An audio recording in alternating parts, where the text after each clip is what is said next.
City News is brought to you by East Brewster Lawyers, Rotorua, celebrating 100 years of legal excellence and innovation.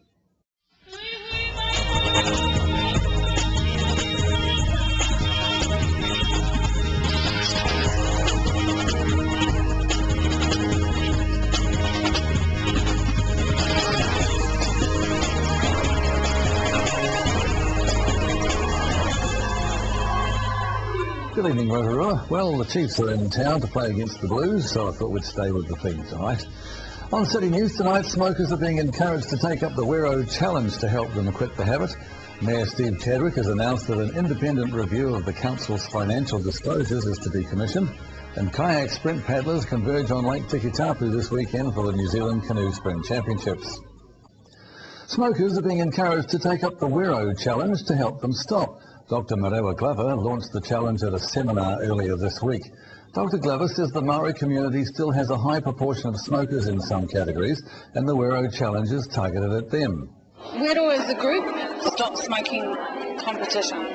So it's a different concept altogether. This is about smokers really doing it for themselves and with the support of their whānau. So getting 10 smokers together, forming a team and entering the national competition. I love it. Yeah, and the first prize is $5,000. And that goes not to them, but to a charity or a community rōpū of their choosing. So it could be their kapahaka, kohanga reo, or their sports teams. We've had netball teams. Rotorua Mayor Steve Chadwick has announced that an independent review of the Rotorua District Council financial disclosures is to be commissioned. The review is to be undertaken by an external accounting firm and will cover the last 2 years. Mrs. Chadwick said the brief would be to investigate the adequacy of past financial disclosures made to elected members and those made to the public during the long-term plan and annual plan processes. Valentine's Day was celebrated early today with a display of red balloons along Erewera Street. Bouquets and roses were of course on the top of the list. Local florist Pam Jenkins says demand has been high, so there's plenty of love shared around today. In sport tonight, this weekend, kayak sprint paddlers from around New Zealand will converge on Lake Tikitapu for the highlight of the paddling season, the New Zealand Canoe Sprint Championships. Racing will feature Olympic gold medalist and world champion Lisa Carrington and world champion in canoe sprint and canoe marathon Tennille Hatton. Olympians Daryl Fitzgerald and Ben Fui will also be racing at the Champs this weekend. To your weather now, and the forecast for tonight is for good news, fine weather, westerlies easing and an overnight low of 10. And a reminder that every Friday you can plan your weekend activities with help from our weekend weather roundup with Met Service straight after City News. For program listings and other info or to upload images, check out our website, that's tvrotorua.co.nz, and remember to check out our Facebook page, TV Rotorua. Still to come in tonight's program, we catch up with our local Bay of Plenty Regional Council, Lyle Thurston. Terry tries on a couple of new season looks with local designer Adrian Whitewood, and Alan takes a look around at the Arts Village and finds out about the upcoming Art in the Park event.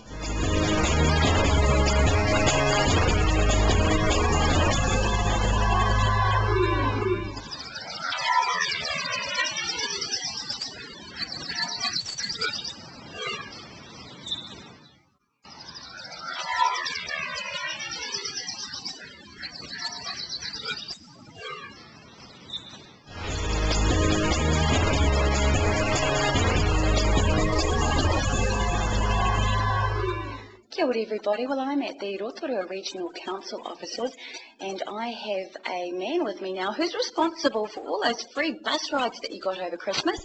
His name is Lyle Thurston and he is the chairman of the public transport, the Bay of Plenty Regional Council. Kia ora Lyle. Good morning. Good morning to you. Well thank you very much for having us here. Let's get to know you a little bit first. Where are you from and what's your story? Well, I'm originally born in Hawke's Bay and we came here in 1963. I was educated here at Edmund Rice College, which was Christian Brothers in those days. I've lived in Rotorua all my life. I had 2 terms on the Rotorua District Council in the late 80s, early 90s, and I'm currently a 2nd term representative for Rotorua on the Bay of Plenty Regional Council, and enjoying every minute of it. I was just going to say you obviously enjoy it because you keep coming back for more. Indeed, indeed. So what was the motivation to get those free bus rides over Christmas? It's a gesture. As you know, the Bay of Plenty Regional Council is responsible for providing public transport to the near on 300,000 people in the Bay of Plenty, and that involves planning and the future direction of public transport. But it was a gesture. It hadn't been done in Rotorua before. It had been done in the Western Bay of Plenty, and it was, I think, fair to say, a phenomenal success. And numbers doubled. I think for that 10-day period that the free services were offered, I think patronage leapt something like 17,000. So it was a phenomenal success, and I will certainly be pushing, as will be my local colleagues, to see that it's repeated next year. Was it a bit of a Christmas gift?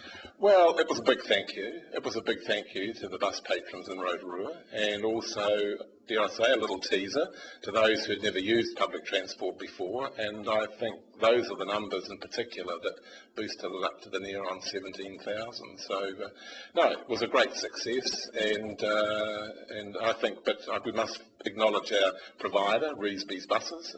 You can't do this on your own, and it was a joint effort between the provider and Bay of Plenty Regional Council. But no, great success. It was, and the youth really took to it, didn't they? Because it meant they could go places. Indeed, indeed. And it was right on Christmas. And I think it was a wonderful gesture for our community. And so what's ahead for the public transport system? Is it going to grow? Well, routes are continually under review, and they're reviewed on an annual basis. Fares and fare box recovery, which is the contribution that the users make, that's reviewed on an annual basis. No, the service is always going to expand, but my great news, as many people would know, I've had a long service to the disability fraternity, and I'm totally committed to fully accessible buses, and anyone who's travelled either around New Zealand or overseas know that they're a key piece of infrastructure in public transport, accessible buses. And tenders are going out this year for the Rotorua bus service, and a key component of that tender is the need for fully accessible buses for Rotorua. So for those 1 in 5 people in New Zealand who identify with a disability, and the 1 in 5 in Rotorua who identify with a disability, this is great news. And that has a special link to you, doesn't it? Because disability has affected your family. Yes, yes. I have 3 sons, and my oldest son has a profound disability and uses a wheelchair. And so we've had a lifelong association in the sector, and dare I say, a lived experience. I think that's the term of phrase you use today. And he's a very successful man with a profound disability, isn't he? Because he beavers away down at the Rotorua District Council. Yes, he's one of their valued members of staff at the Rotorua District Council, but I keep it all very much at arm's length, being on the Bay of Plenty Regional Council. So the conversations we have, there are a lot of no-go areas. So. All right, so the dinner table is quite quiet, isn't he lives independently. He's fully independent, so it's... You sound like a very proud father. Indeed, indeed. So tell me a little bit about what some of the surprises are maybe that you've got coming up this year, or something that you'd like the public to get involved with. I think the bus services, as I say, are continually under review. At the moment, I think we have 10 routes in Rotorua. We have an excellent provider of services here, but as I said in my earlier comments, I think the big thing coming up undoubtedly will be to push for a replication of those free bus services last Christmas. And I think to see Rotorua finally have fully accessible buses for those people who are impacted by a disability, I think that's the big coup coming up. Well, Lyle, thank you. It's been a pleasure chatting with you. Indeed. It's gone very quickly. Indeed. As the buses do around town, they move everybody very quickly around town, very effortlessly, and we look forward to more free buses in the future. I'm happy to talk to you anytime. Thank you.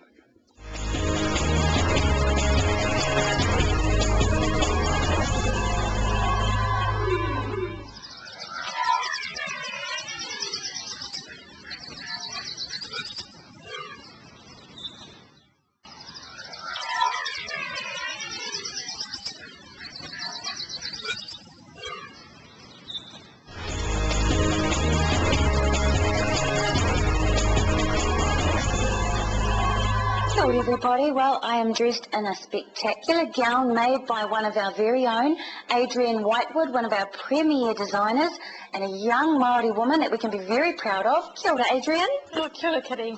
Now, tell me a little bit about your business, because you've been here 6 months on Rotorua Street. It's called Ahu. How's it been going? It's been tough because I've just come from being a full-time student, going straight into the workforce again, and then opening my own business. But you know what? I think it's been one of the most successful decisions I've made. I think I've tenfolded my clientele here, moving around by the other clothing boutiques, and I think the experience for me has been really great, and it's pushed me to think about opening up a second store maybe in the next few years. How exciting! So was it a hard 6 months in terms of time, or was it learning about business? What made it difficult? It was a lot of things. I think when you go into a full-time business, you've got to understand a lot about cash flow.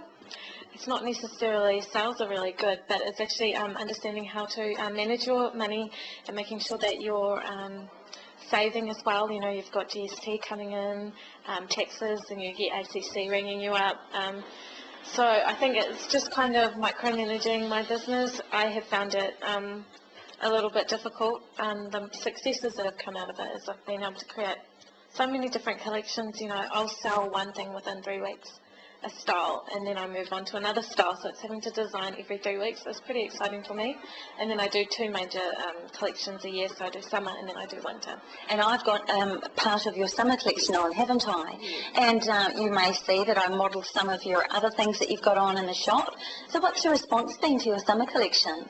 Incredibly good, because I've started selling online, so I'm on adrianwhitewood.com on Shopify. And I've been getting a lot of customers from overseas buying off me, and this is through Facebook, so then I direct them to the website, and that's been great. But all in all, I think the physical shopping has probably been what's benefited me the most, and made me start looking at other towns and cities maybe that I might want to open up in other stores, so it's pretty exciting. Nice. And what kind of people come through your doors? Predominantly it's women that work in creative industries like yourself, and they're around 45 to 65. They're Māori and Pākehā mostly, are from out of town, which is interesting, from Tauranga and Taupo is some of my biggest clientele. And it's a lot of the local women as well, and a few tourists, so I think that's great with my merino range that I do, so I'm wanting to focus a lot more of that on in winter. If you've been a TV Rotorua viewer for a few years, then you may remember us. We visited Adrian down at the Arts Village when she was showcasing some work down there, and you won a lot of awards too, didn't you? I think that's what's helped as well to get my name out there, is doing competitions, but really just getting involved in the community. I do a lot of sponsorships and things like that, and so I think it's word of mouth that has really been one of my successes for why so many people buy my product, as well as the quality. It is beautiful quality, and I can say from experience that your clothes are very comfortable, the fabric's lovely, it feels nice on your skin, and they're very wearable, aren't they? Like, I feel very feminine, but I also feel very modern and modest, and it's lovely. Thank you. Oh, thank you, I appreciate that. That's something I always keep in mind. You know, a lot of designers can be quite selfish when they just constantly design for themselves, but I've actually learned to take on board a lot of the women that come into my store's comments. You know, they say, oh, could this be longer, shorter, all those type of things, and I think that's probably why I sell so much of my products, because I listen to my customer. Lovely. Yeah. And you've got something very special coming up that you're designing for. Can you tell us about that? Yeah, so me and my cousin, we entered into our local Prix de Lis fashion show, which is part of the races last year. And then we won that, so we've made the finals into the Ellerslie fashion show. The prize is $30,000 worth of shopping, not that I shop a lot actually, and it's a trip over to Melbourne to the races over there, and a whole bunch of designer gears. She really wants to do it, so the inspiration for the new garment that I'm going to enter in is based on, I walk out Hamurana a lot, and I used to see the tuis. So it's a Kiwiana take on tuis. The flax and the berry that comes out of the flax bush. So I'm going to be doing a whole series of those prints, and then I'm going to bring it into my winter collection. Oh, how wonderful. Yeah, so all my inspiration comes from living here. Lovely. A lot of people think that this isn't the most creative place to be, but I think it so is, you know. The cultural diversity, all our walks, trails, all the nature around here is so inspiring. Yeah. Oh, my kind of woman. Yeah. Isn't that beautiful? And I need to say, it's been a pleasure watching you on your journey, because I remember interviewing you and you just this free student, you had all these beautiful ideas, and then here we are in your shop. I'm wearing one of your garments that's been a real hit this summer. We can't wait to come back and see what you've got for your winter collection. Oh, thank you so much.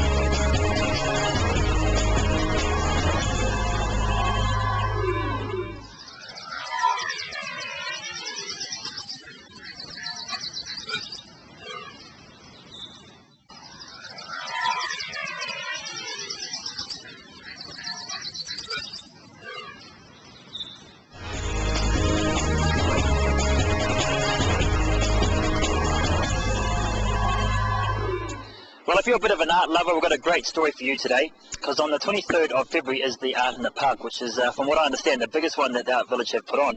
And today I'm talking with Tanya Short. Hi Tanya, thanks for joining us today. Now, this Art in the Park, it's obviously one of the biggest arting events in the Rotorua calendar. Yeah. You guys pretty excited because there's a lot of extra stalls this year. Yeah, excited, daunted.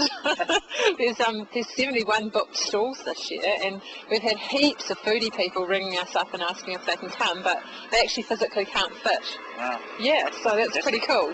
Now, when you say Art in the Park, which park in the city is it being held at? I wish it was at the Arts Village, but it's actually just along the road at the entrance to the Government Gardens there, so Hinamari Street. You can walk there from here if you come to the wrong place. And what time does it start, Tanya? Starts at 10, goes all day till 4 o'clock. Yeah. And it's going to be everything arty down there? Yeah, heaps of things, and stuff that you can have a go at, things that you can buy, artists that you can talk to about what they're doing, and there's going to be live music in the band Rotunda all day as well, and food's going to be supplied by Steiner Kindergarten. It's their kind of big fundraiser for the year. Cool. Now, we've got Annette in the background yarning. We're going to have a chat with her in a moment. Yeah, I've got a yarn. But you're going to be doing something special with this tree. Yes, we are. We're going to be covering this tree in crazy knitting.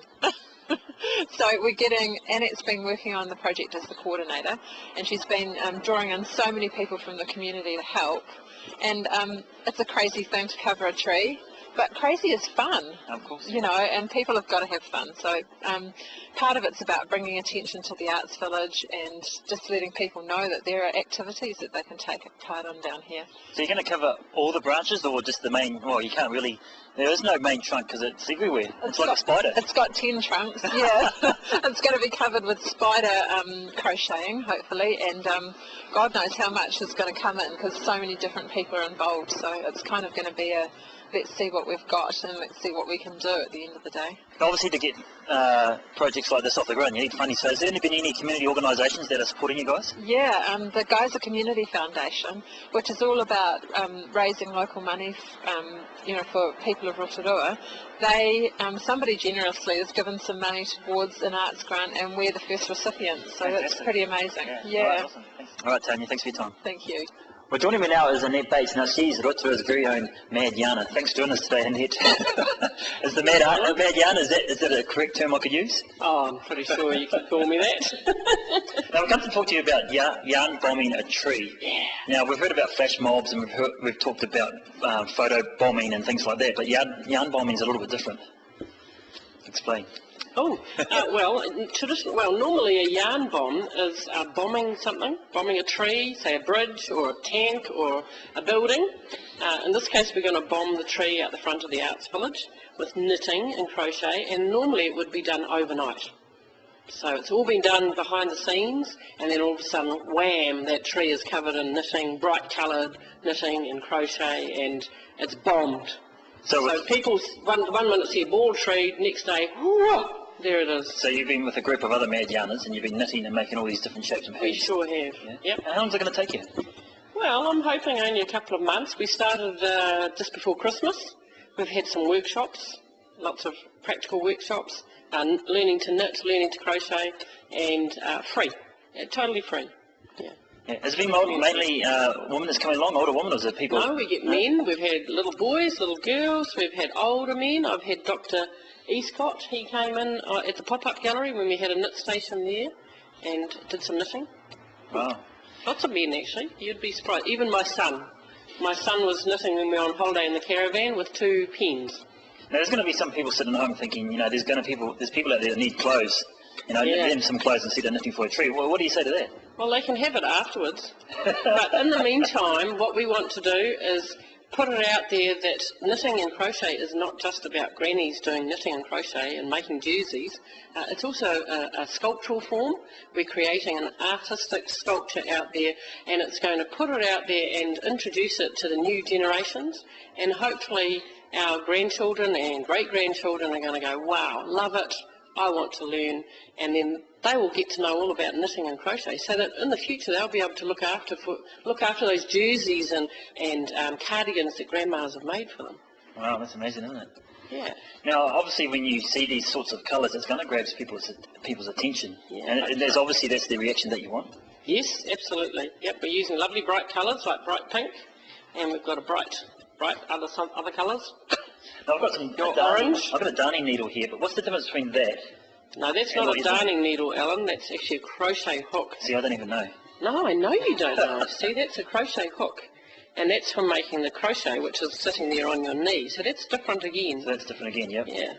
So we're making cobwebs, like the cobwebs here, and also crocheted squares and doily type things, and they're going to decorate the tree. Well, I'm certainly looking forward to seeing that. And Alan was talking there to Yarn Bomb Coordinator Annette Bates. If you'd like to see the City News Show again, visit our website tvrotorua.co.nz, and to call the station and talk to one of our team, feel free to call 07 3488 984. Thanks for watching and having us at your place from us.